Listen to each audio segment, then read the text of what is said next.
religiones africanas. Primera idea, ¿qué entendemos por África? ¿Qué entendemos por África al hablar de religiones? Claro, lo primero es que no es solo lo étnico, no es solo las... no es el punto de vista, digamos, académico estándar que había antes, que era, ¿qué entendemos por religiones africanas? Religiones étnicas africanas. Eso es lo que se entendía antes. Pero ya habrán visto, tienen ustedes el libro de Olupona, que lo tienen que revisar y mirar. No es muy largo, ya lo verán, lo tienen ahí en PDF. Entre las lecturas obligatorias, pues claro, ¿cómo vas a hablar solo de religiones étnicas y no vas a hablar de la globalización, lo que aquí en la clase llamamos globalización religiosa en África, el impacto del Islam, el impacto del cristianismo, pero también hay una entrada sobre el budismo en África, que empieza a haber budismo en muchos países y resulta un tema muy interesante. ¿Cómo no vamos a hablar de todo eso? Pues religiones africanas no es solo como se entendía en antropología, ¿no? Las religiones africanas, religiones étnicas africanas, ¿no? No. Eh, y luego, claro, ¿qué entendemos por religiones africanas? Es una especie de planteamiento esencialista, como hablaríamos de religiones europeas o religiones españolas. Claro, tendríamos que, para esto, pensarlo bien. Estamos hablando, al hablar de religiones africanas, estamos hablando de religiones en África. Y porque si no, caemos en modelos clasificatorios, pues etnocéntricos, religiocéntricos, nacionalistas, eurocéntricos, coloniales. O sea, nos caería encima todos los posibles problemas metodológicos que pudiéramos tener, y todos los vericuetos y las derivaciones caóticas teóricas en las que podríamos caer, ¿no? Y también, y no hay que desdeñarlo, también los problemas que hay detrás de África pensada desde la geoestrategia, desde la política. Hay que pensarlo así, es decir, hay que verlo así y intentar, en cierto modo, ir más allá de toda esa concreción que ahora lo veremos con un poco más de detalle. ¿Por qué? Pues porque si caemos en eso, desde luego caemos en una perspectiva que nos lleva por muy mal camino, ¿no? Desde mi punto de vista. ¿Qué haríamos? Como recortar el mapa, como se hace al hablar de aquel tremendo concepto llamado África Negra. Y esto que tienen ustedes aquí es la edición de la historia del África Negra, la de Alianza Editorial de Joseph K. Cervo, ¿no? Y fíjense lo que han hecho, como una especie de puzzle en el cual han quitado todo lo que, en fin, algunos llamaban África Blanca, que es un concepto, yo lo he visto utilizado, por ejemplo, en el capítulo que hace en una enciclopedia, bueno, no es una enciclopedia, es un manual que fue bastante famoso, el que dirigió en su momento, ¿no? Porque es un manual de los años 50, que se tradujo al español, que dirigió el cardenal Franz König y que llevó el título de Cristo y las religiones de la tierra. En alemán fue Christus und die Religionen der Erde, Cristo y las religiones de la tierra. Y entonces detrás estaban alguna de la gente que ustedes conocen, pues por ejemplo de la escuela de Viena, de la escuela del padre Wilhelm Schmidt, y uno que es Wölfel, Dominique Wölfel, escribe la parte de toda esta zona que no aparece aquí, que aparece en azul, ¿no? Y lo llama así, África Blanca. Y bueno, pues son conceptos que la verdad que entre nosotros no sé dónde vamos. Y esta portada, bueno, pues no la han seguido en ediciones posteriores. No, o sea, incluir esto de acá me lleva a algo que creo que fundamenta, en cierto modo, la posición que tenemos quienes trabajamos en este máster, quienes trabajamos desde la Universidad de La Laguna. Estamos trabajando desde Canarias y quienes trabajamos sobre diversidad religiosa en Canarias, pues yo por lo menos personalmente me siento perfectamente inserto en el estudio de religiones africanas. Aunque, bueno, el trabajo que hicimos en su momento sobre la religión, las minorías religiosas en Canarias, lo llamamos religiones entre continentes, porque evidentemente en Canarias hay un impacto de lo europeo, hay un impacto de lo americano, pero también hay un impacto de lo africano, y geográficamente es África. Y en el día a día cada vez hay más África, y ese más África es más Islam africano, pero no es solo, es un Islam que no estaría en este mapa que ven ustedes aquí, no estaría en esta zona. Hay también un Islam que es el Islam senegalés, que tiene un peso importante en Canarias, y por supuesto los cultos de toda esta zona, que son importantes tanto cristianos como en cultos que podríamos llamar buenos africanos tradicionales, si quieren llamarlo, pues hay de eso. Y los de ida y vuelta también, cuidado, los de ida y vuelta pasados, África pasada por Cuba o pasada por América, por Caribe y retornada, todo lo afroamericano que hay afrocubano, afroamericano que hay en Canarias, pero claro, figúrense dónde está Canarias. Canarias está aquí, está más cerca de Benín que de Cuba. Y eso, pues, ¿dónde está, como se dice en la santería, dónde está la mata? Cuando hablan de la mata, ¿dónde está la mata? ¿Dónde están las raíces? ¿Las raíces de la santería están en Cuba o las raíces de la santería están en Benín o en aquello que se llamaba Dahomey? ¿Dónde están? Entonces, bueno, pues hay que... lo vemos desde Canarias de una manera un poco particular. ¿Y por qué? Pues porque estamos en África. Estamos en África geográficamente, y en África, en un mundo globalizado, estamos más cada vez, ¿no? En esa África que no es esta África en la que le han cortado una parte, porque sería un error verlo así, ¿no? No entenderíamos, por ejemplo, el Islam o el cristianismo en África. Necesariamente diríamos que el Islam o el cristianismo en África serían religiones foráneas, invasoras, extrañas.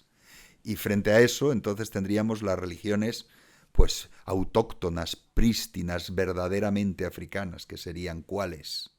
¿Cuáles serían? ¿Cuáles serían? Esa África, esas religiones africanas del funcionalismo británico, esa especie de religiones paradas en el tiempo, que empezaban en fin, que unían como si no hubiese cambio religioso la prehistoria y el momento colonial británico, por ejemplo, en los Azande o los Dinka o los Nuer, ¿no? Como si hubieran estado desde la prehistoria hasta ese presente sin cambios. No, claro, es desde el punto de vista teórico una monstruosidad mental, ¿no? La que plantearíamos, y además sería un punto de vista, no sé cómo llamarlo, desde luego etno-religiocéntrico, desde luego el verlo de esa manera, esa especie de autoctonismo esencialista, ¿no? Y que además sería muy difícil de discriminar cuáles serían las religiones africanas. Los San, que hablará Miguel Ángel Molinero mañana, los San serían. El cristianismo etíope sería un cristianismo invasor. Desde la reina de Saba, que plantean en esos imaginarios que construyen ese cristianismo, y lo que hay antes del cristianismo lo construyen desde esa perspectiva. ¿Serían invasores? ¿O serían los únicos cristianos aceptables al modo rastafariano de ver las cosas.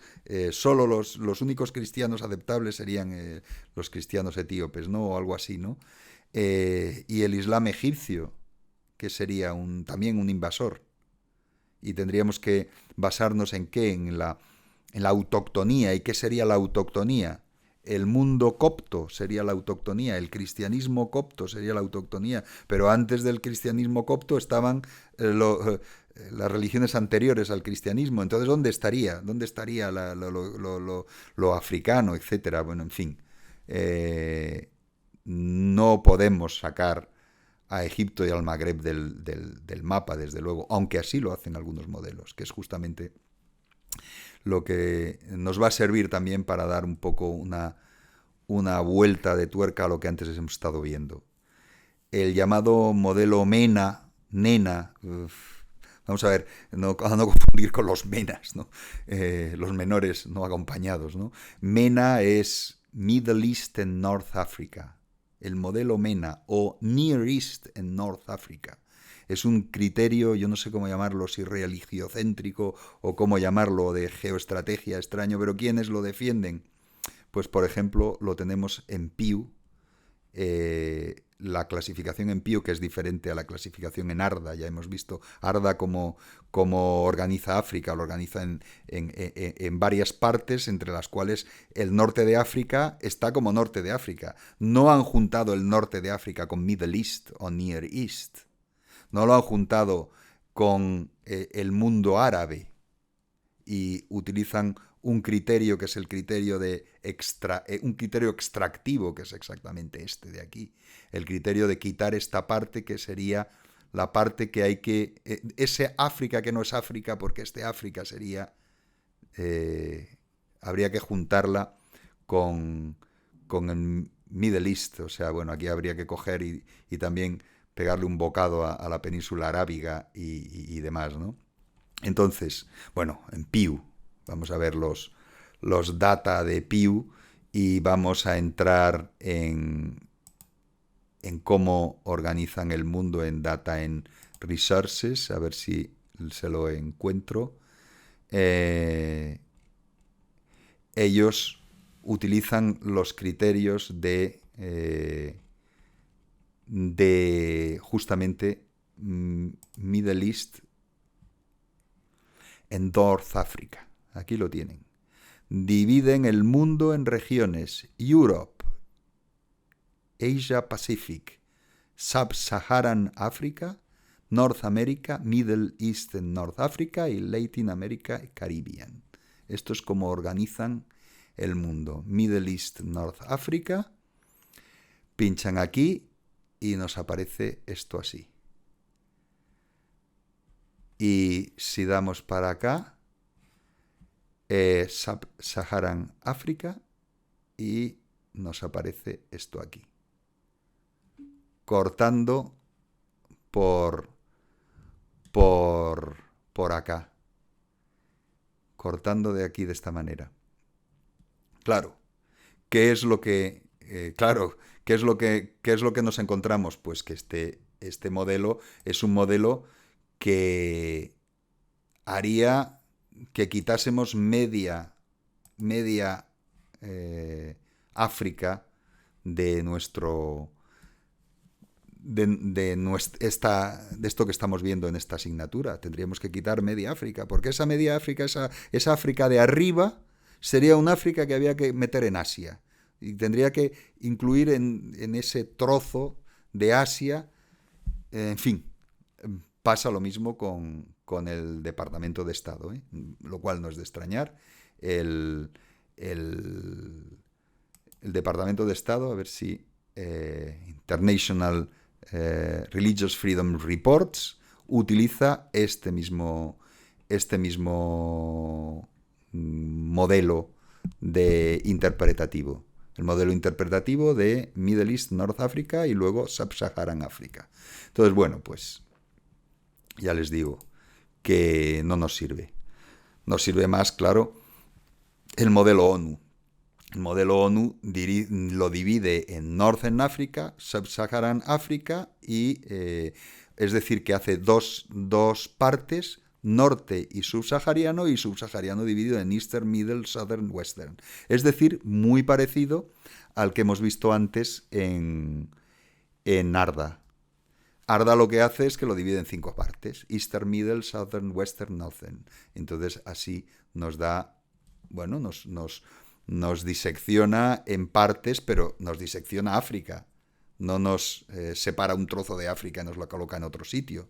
En fin, bueno, ya ven que para nosotros, para nuestro trabajo, nos interesa, desde luego no nos interesa el modelo MENA-NENA, este modelo no nos sirve, y nos sirve mejor cualquier otro de los modelos, aunque realmente, si se dan cuenta, lo que hemos hecho a la hora de pensar el trabajo es que no se ciñan a ninguna división. Les puede tocar, bueno, siempre les va a tocar algo del norte, pero no es del norte, que puede ser también norte, este o oeste, porque para conseguir partir los países africanos en más o menos 2 mitades, para que cada uno de ustedes y cada una de ustedes tuviera 2 países, pues en algunos casos sí que tienen un Magreb y un del sur de África, pero en otros casos hay que coger.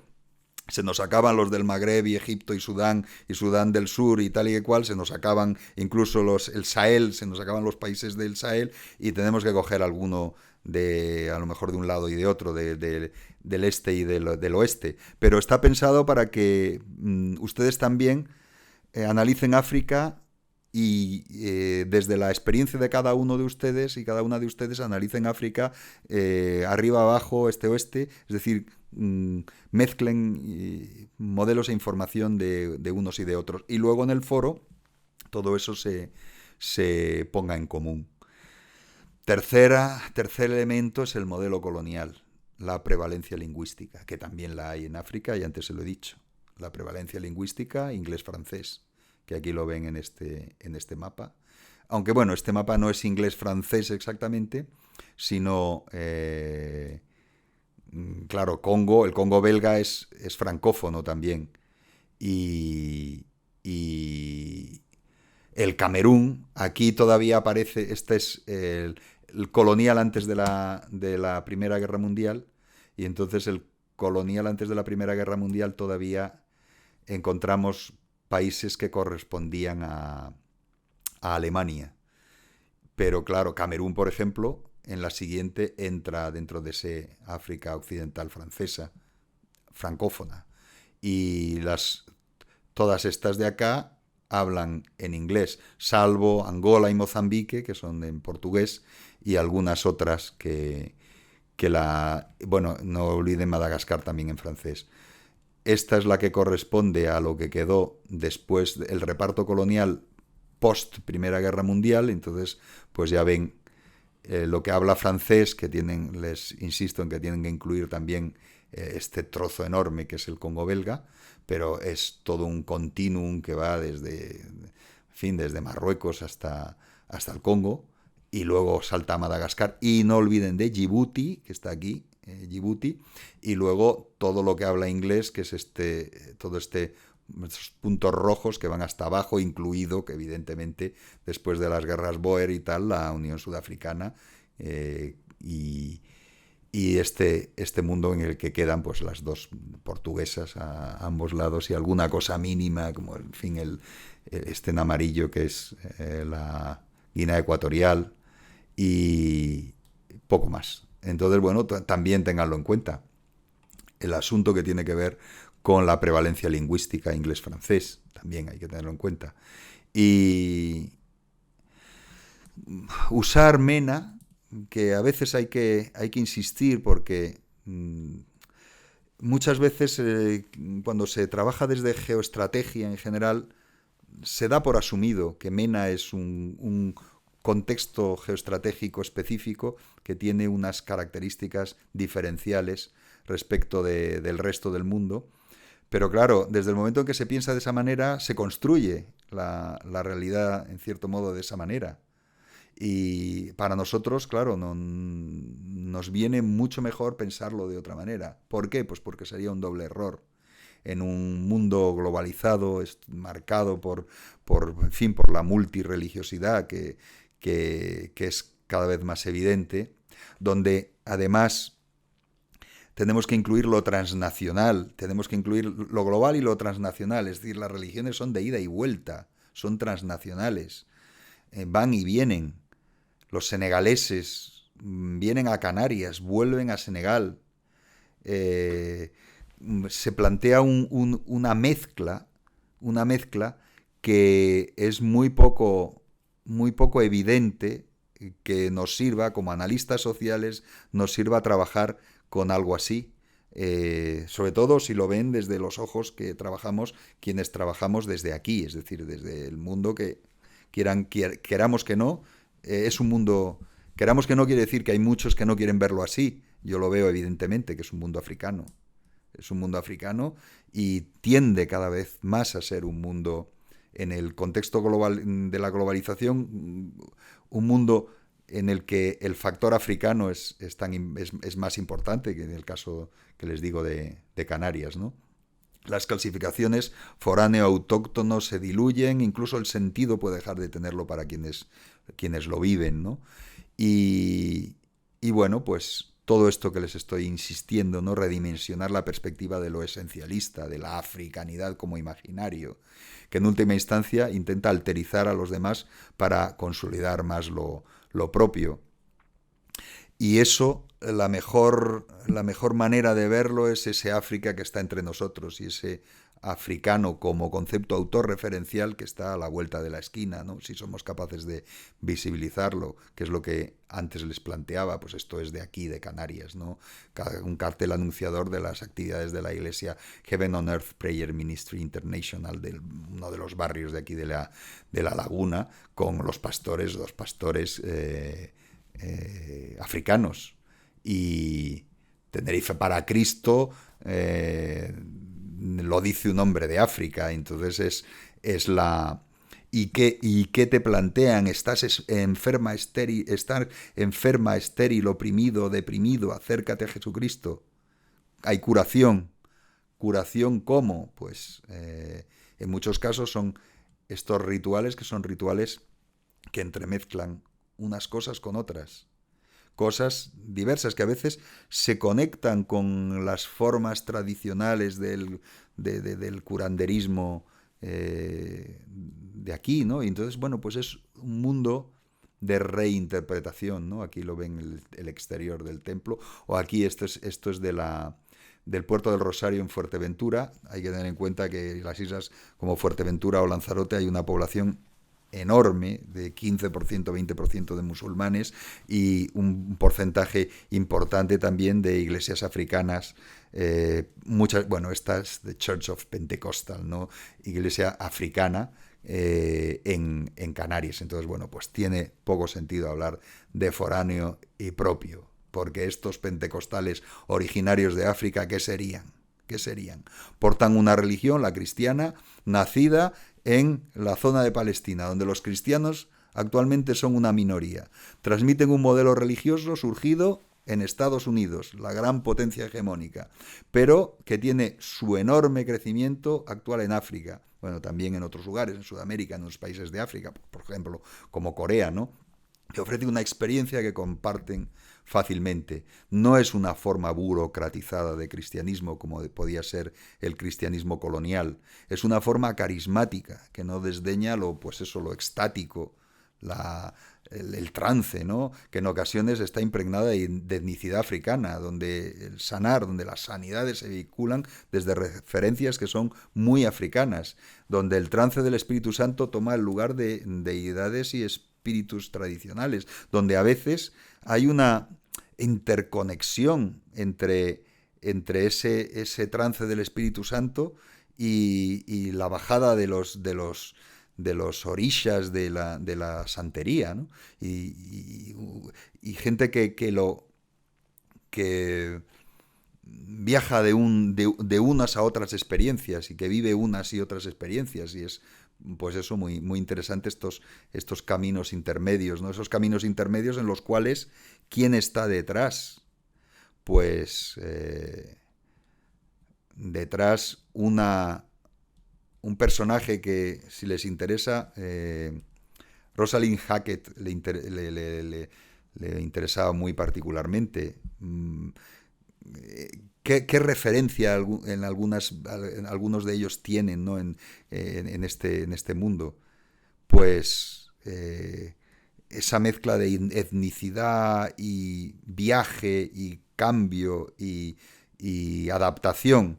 El personaje es lo llaman Mamiwata, que es la señora de las aguas, ¿no? Que es, pues, en la santería la llamarían Yemayá, la que ayuda en el trance del viaje a Canarias por el agua o donde sea, ¿no? Y todo ese juego de resignificaciones que están detrás de todos estos complejos, complejos procesos, ¿no? Y en fin, que vamos encontrando en todo este mundo, ¿no? Eh,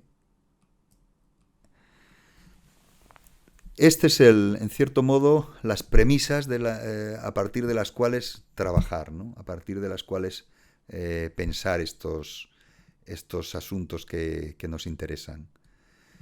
Mm, no sé si quieren hacer alguna pregunta o avanzamos, como ustedes me digan.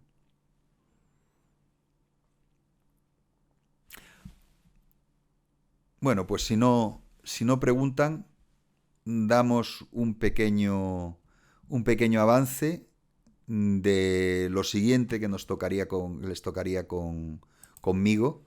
Lo siguiente fíjense que hemos estado trabajando hasta ahora en el tema 6, utilizando como elemento el trabajo de la asignatura.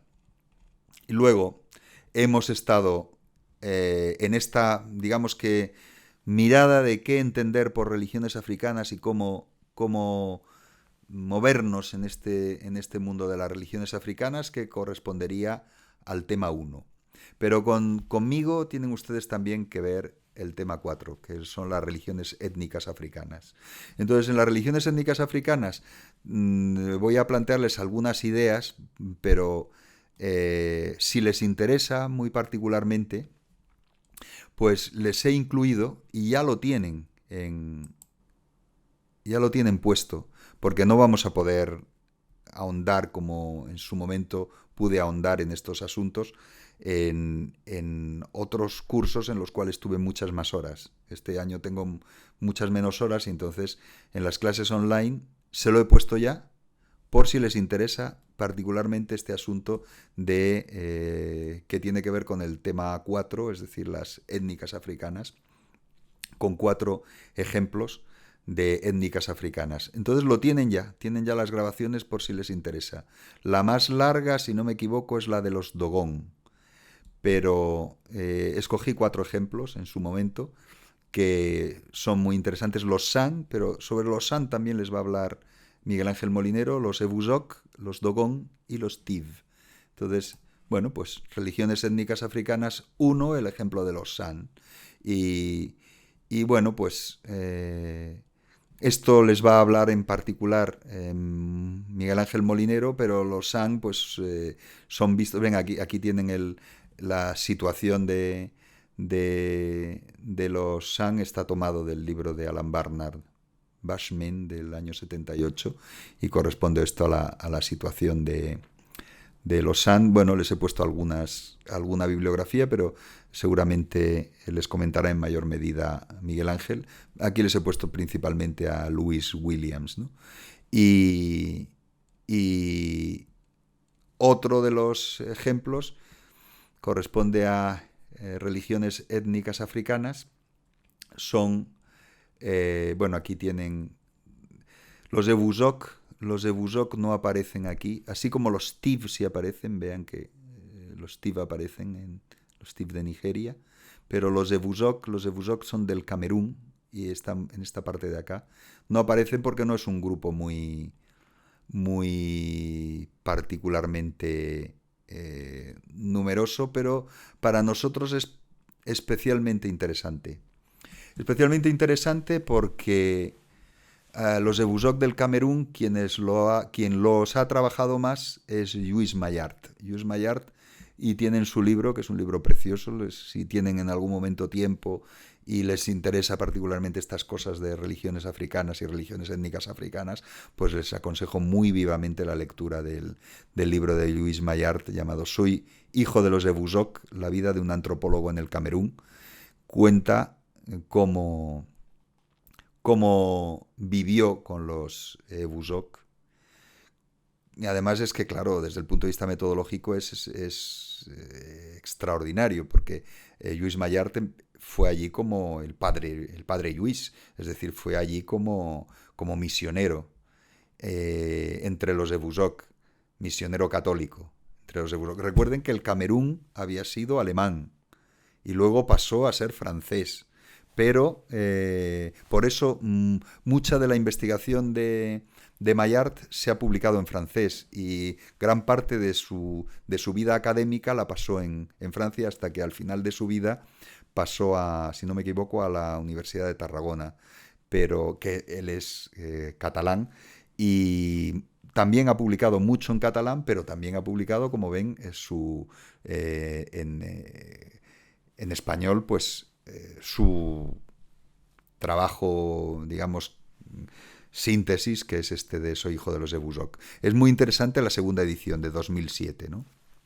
Porque incluye un epílogo que escribe su hija, Miriam Mayart. Escribe el epílogo, que es la vuelve después de muchísimos años, vuelve al Camerún y vuelve con los de Buzoc y les presenta a sus hijos, ¿no? A los hijos, Mayart, sus propios hijos. Claro, eso para los del Camerún no entendieron mal que un misionero, que un sacerdote católico, pues se casara. Y lo entendieron mal. O sea, tuvieron problemas a la hora de asumirlo, pero bueno, finalmente lo asumen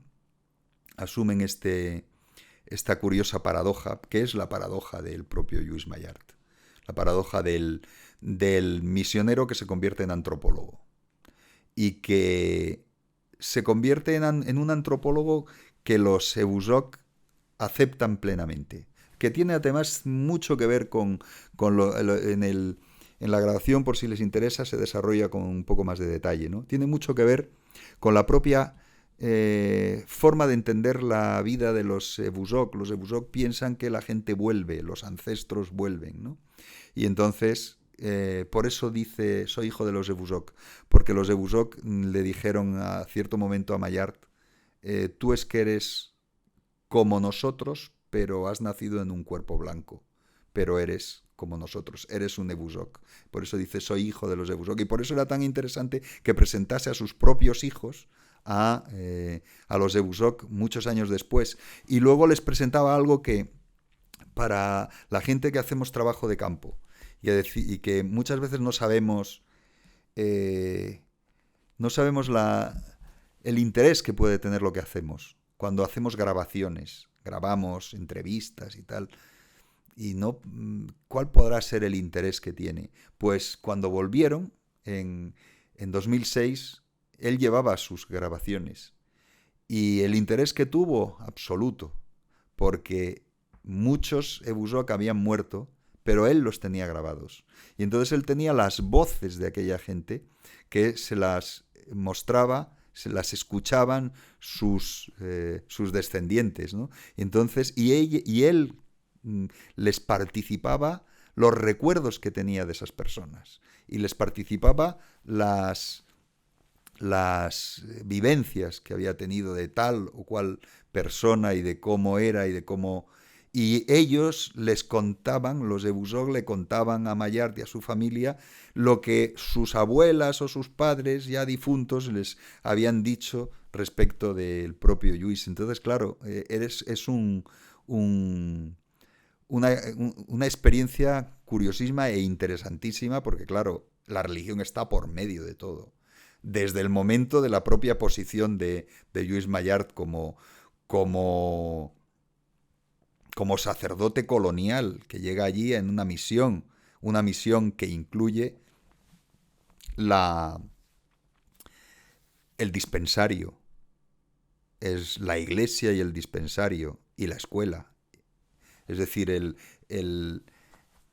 producto colonial completo y cómo pues ese producto colonial completo se va transformando en la propia cabeza de Lluís Mayart, y entonces le termina interesando muchísimo menos lo que tenían en el dispensario, es decir, la medicina occidental que ofrecían a los Ebusok, y le empezó a interesar enormemente, y aquí vemos algunas de sus publicaciones, ¿no? La medicina, la herboristería tradicional de los Ebusok, y tiene unos cuantos trabajos. Por ejemplo, el que publicó en 1977, un trabajo espectacular, Medicina y Pharmacopée Ebusok, en francés, Médecine et Pharmacopée Ebusok, que publicó, vamos, es un libro extraordinario, ¿no?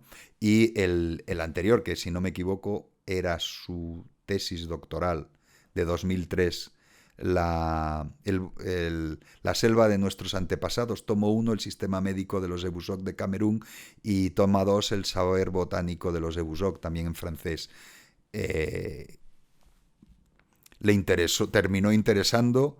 ¿Por qué? Pues porque era la botánica y el modelo médico tenía que ver con la acción, los modelos religiosos.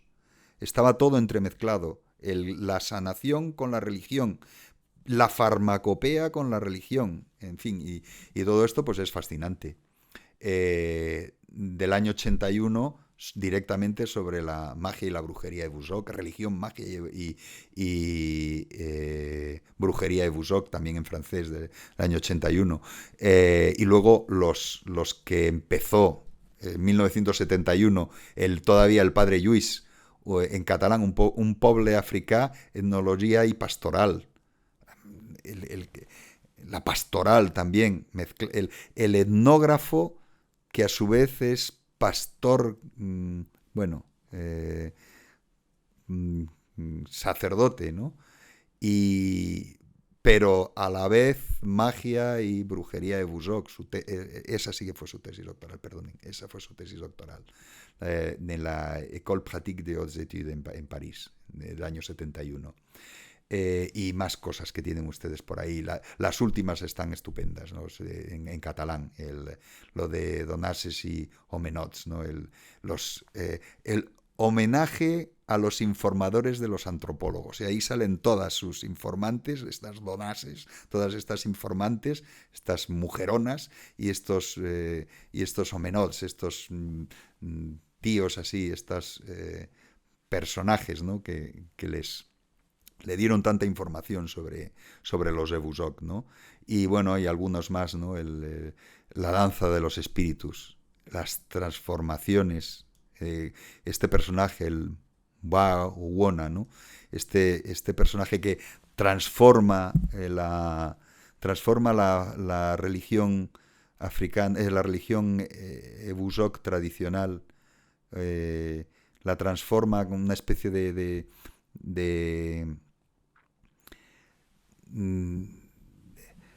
reformulación, replanteamiento de la religión por medio de la acción de este personaje carismático, ¿no? Y bueno, pues aquí ven el interés extraordinario de Lluís Mayart, y su trabajo sobre los Ebusok, y además es una persona que si en algún momento ven por ahí alguna conferencia suya, porque haya grabado alguna conferencia o lo que sea, pues es muy divertida las cosas que cuenta, como es el etnógrafo este que cuenta la inserción al modelo de las etnografías clásicas, como una persona que se inserta y está viviendo años y años y años y años en un contexto, y por tanto puede hacer una etnografía en que detrás de esa etnografía está el conocimiento de la lengua, el conocimiento de las costumbres, el interés también por esa lengua y esas costumbres, el interés por las costumbres que le lleva a cambiar su planteamiento vital y dejar de ser sacerdote para convertirse en etnógrafo, para convertirse en antropólogo, ¿no?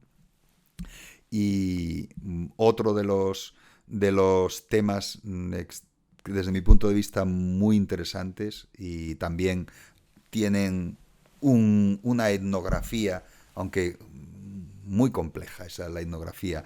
Eso es una cosa diferente. Mm, Casi es un trabajo de metodología lo que pueden hacer leyendo estas cosas, ¿no? Porque por un lado está la percepción del, del del colonial que a su vez es el misionero, que es el caso de Maillart. Maillart, el misionero colonial, que tampoco está en un territorio español, digamos, él está en un territorio francés, aunque está muy cerca la Guinea Ecuatorial, pero él trabaja en el Camerún.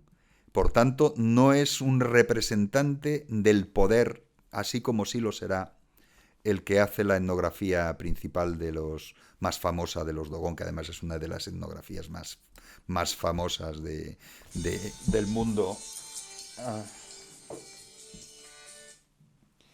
una de las más famosas del mundo, en fin, en general, de la antropología de la religión y en general, ¿no? De todo este contexto que estamos viendo, ¿no?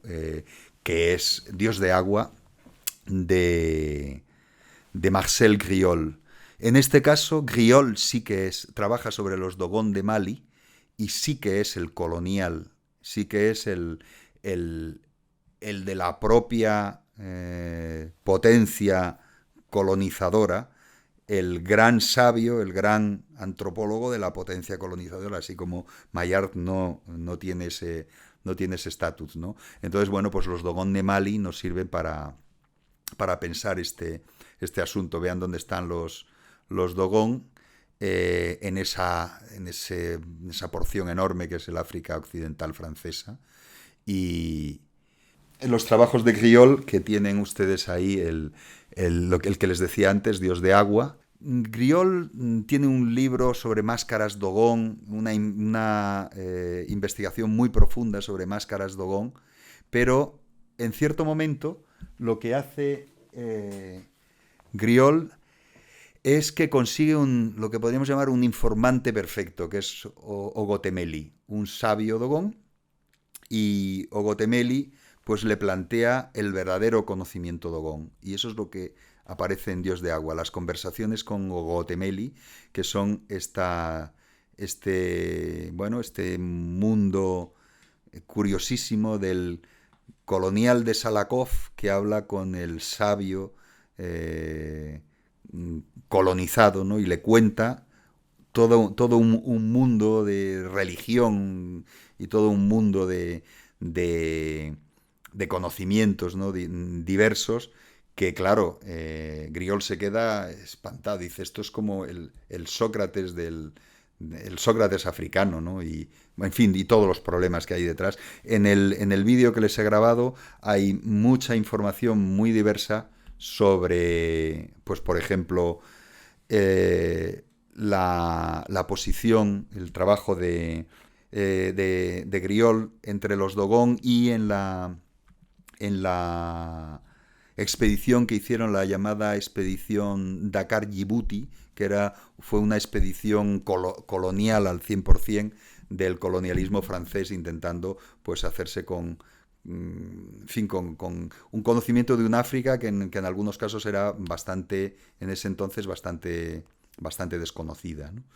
Bueno, pues si les parece nos dejamos los TIF como aperitivo para la última clase donde hablaremos de muchas otras cosas y les abro ya directamente el micrófono. Ahora sí que quisiera que me hicieran alguna pregunta o me plantearan alguna duda en este rato que tenemos. Hola, buenas tardes, Francisco. Em, Como esto se trata de una cifra general o de una información general en la que no vamos a llegar, a no ser que sumemos lo que obtengamos todos en nuestro trabajo, en el año 2012 conocí en un congreso del CHESNUR, de más Centro Viña y compañía, los que conocen. Bueno, conocí a un profesor de historia del cristianismo de una universidad protestante norteamericana, que ahora mismo no recuerdo su nombre, creo que era la universidad de donde hacen el desfile de las rosas famoso, bueno, por allá. Bueno, este había ofrecido la información cruzando datos de algunas instituciones como las que hemos visto y otros sobre las cifras globales de las religiones en África y concluía que ya había más cristianos que musulmanes en África. A mí me parece una perspectiva muy yanqui, ¿no? Muy norteamericana, pero no sé si con lo que sabemos y un poco objetivamente dentro de lo limitado de los datos, sí podríamos hablar de esto porque es cierto que cuantitativa y cualitativamente sería un salto importante en lo que es la historia de estos siglos, ¿no? Desde que llegó Ya. el Islam a África. Bueno, es solo, Luis, lo vamos a ver un poco en la presentación que, si quieres, bueno, aunque sea avanzar, pero comparto otra vez de nuevo la pantalla y vamos a hablar un poco de esto. Tengan en cuenta que en la presentación, después de los TIB, empezamos a hablar de la globalización religiosa en África. Empezamos con el judaísmo africano, pero luego nos metemos con el tema del islam africano. Y estos son la revisión de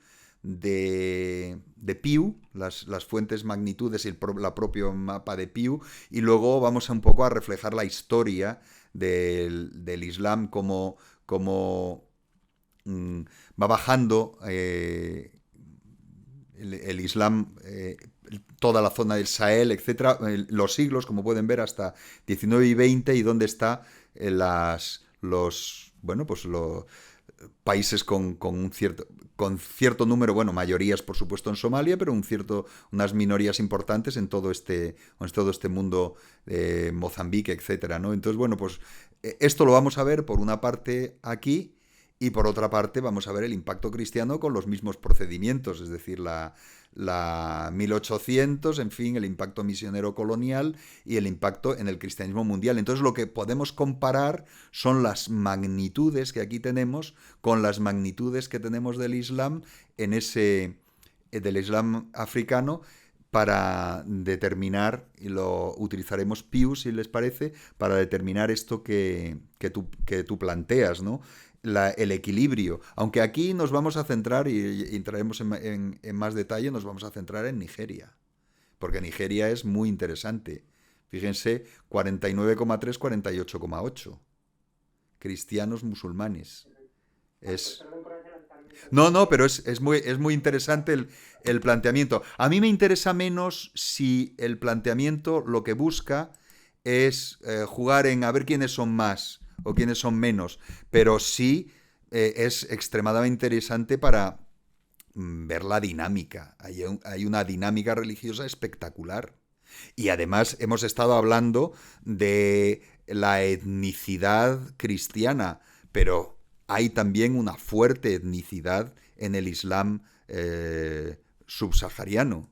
Hay una fuerte etnicidad en algunos lugares, y si le echan un vistazo a lo que la grabación que tienen sobre los Dogón, hay un momento en que se habla también de ese asunto, porque claro, los Dogón tienen por el norte musulmanes y por el sur cristianos, y ellos están, bueno, en ese mundo que es el mundo Dogón, que es un mundo extraño, que por una parte está el peso de lo étnico, pero por otra parte está muy fuerte el turismo. El país Dogón es un país de turismo, es un país del turismo, claro, de la gente que se ha leído Dios de Agua y quiere ir a ver, quiere ver los centros donde estaba Ogotemeli, de toda Bandiagara, toda esa zona, ¿no? Y entonces, bueno, pues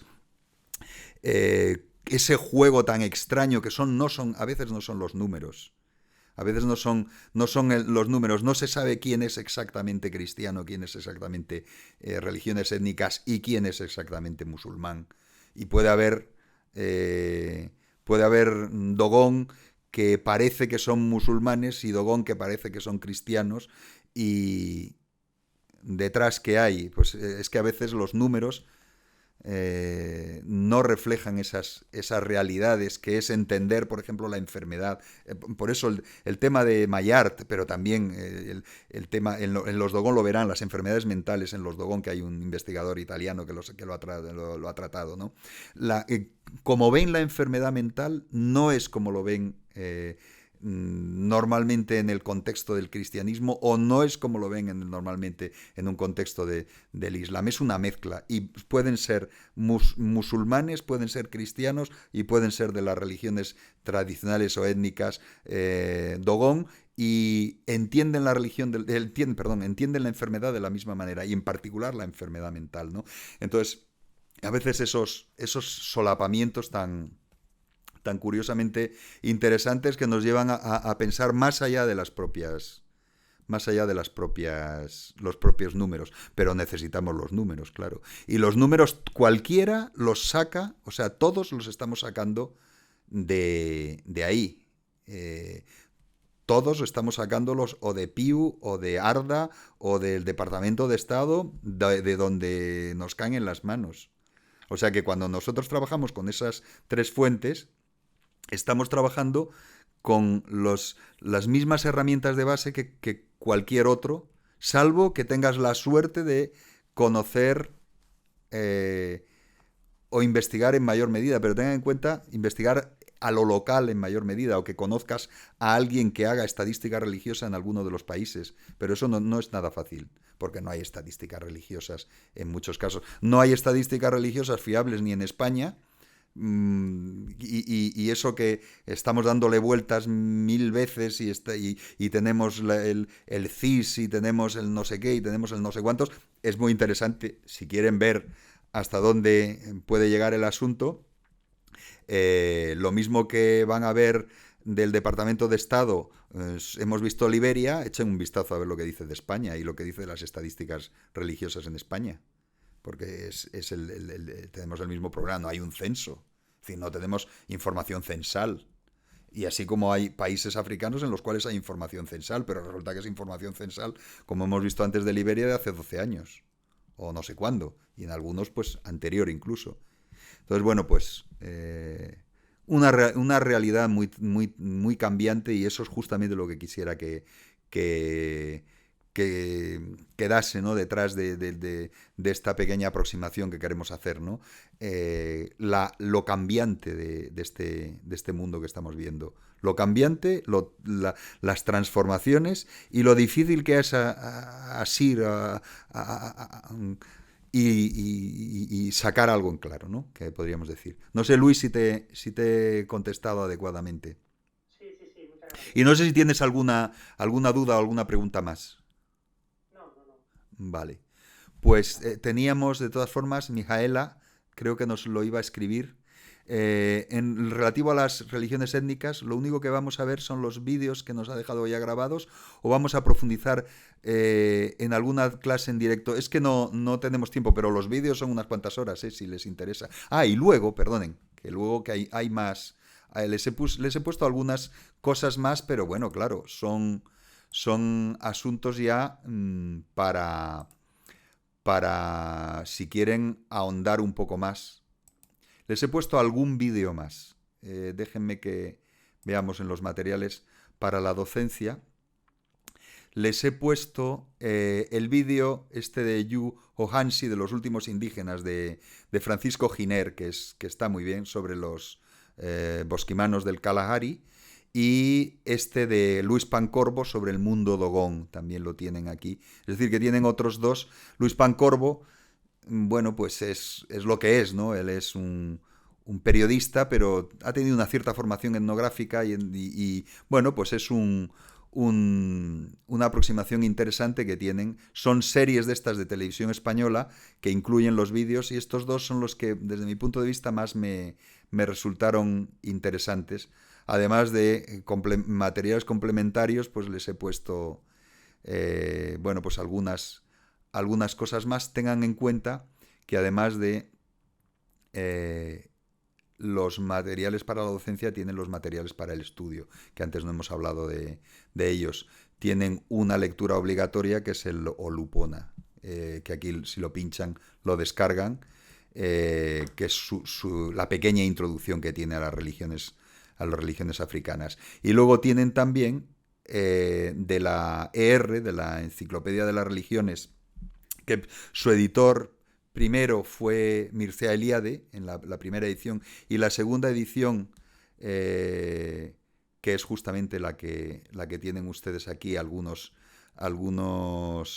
artículos pues sobre los TIV, en fin, sobre el estudio de las religiones subsaharianas y tal y que cual, en fin, toda una serie de pequeños artículos, son pequeñas entradas de la Enciclopedia de las Religiones, de la segunda edición, es material para que le echen ustedes un vistazo.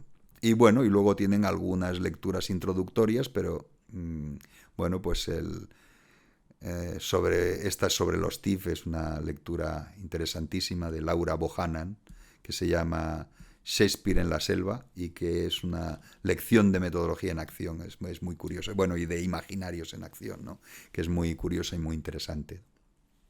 Entonces, bueno, pues esto es yo creo, espero con esto contestar a lo que planteaba Mijaela, ¿no?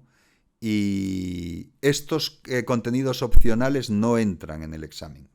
Estos contenidos opcionales son, bueno, pues si ustedes han escogido religiones africanas y les interesa muy particularmente, pues es para que vean cosas y trabajen alguna cosa más, que no se queden con ganas de ahondar un poco más. Si tienen ganas de ahondar un poco más en los Dogón, pues ahí tienen bibliografía y encima tienen un documental de Luis Pancorbo. Y si les interesan los San, que Miguel Ángel Molinero hablará algo de ellos por el tema de pinturas rupestres y tal y cual, pues también tienen ese documental que les he puesto de Giner, ¿no? Que es también muy interesante, ¿no? Y que nos da un poco una idea de estos mundos, ¿no? De las religiones étnicas africanas. ¿Alguna duda más? Olupona sí es importante, ténganlo en cuenta. Religiones africanas de Olupona, que aquí lo tienen, Jacob Olupona en African Religions, a very short introduction, o sea que no vayan a pensar que es un centón, es un libro relativamente reciente y les puede servir para ahondar en este mundo, que es un mundo abigarrado, con una cantidad enorme de fuentes diversas en el que es muy difícil hacer una síntesis. Y Olupona se ha atrevido a hacerlas, Jacobo Olupona. No sé si tienen alguna duda o pregunta más.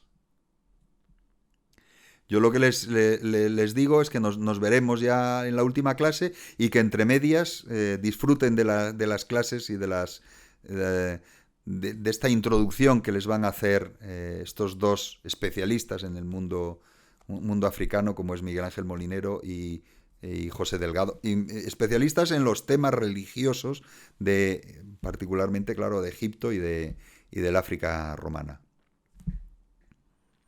Pues si no tienen ninguna pregunta más, muchas gracias y ya saben, nos veremos.